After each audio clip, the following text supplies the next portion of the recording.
Alors déjà, dans cette liste, c'est vrai que d'ailleurs, c'est un petit peu ce qui m'a, rassurée, c'est qu'il y a des trucs que j'ai coupés du texte principal qui se retrouvent quand même dans la chronologie, comme par exemple la naissance de la SFECA, la Société française d'études du comportement animal,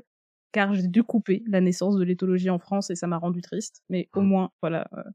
la naissance de la société est toujours là. Pour répondre à ta question, eh bien,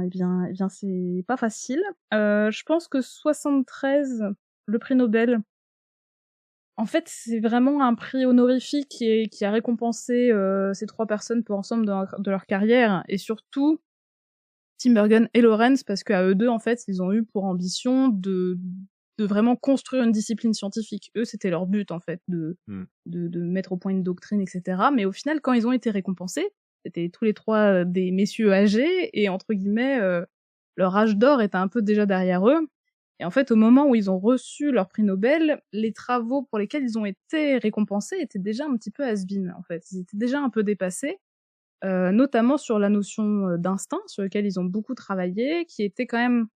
assez, automatique, mécanistique, avec l'idée que, voilà, il y a des stimuli qui vont déclencher des séquences comportementales qui sont toujours les mêmes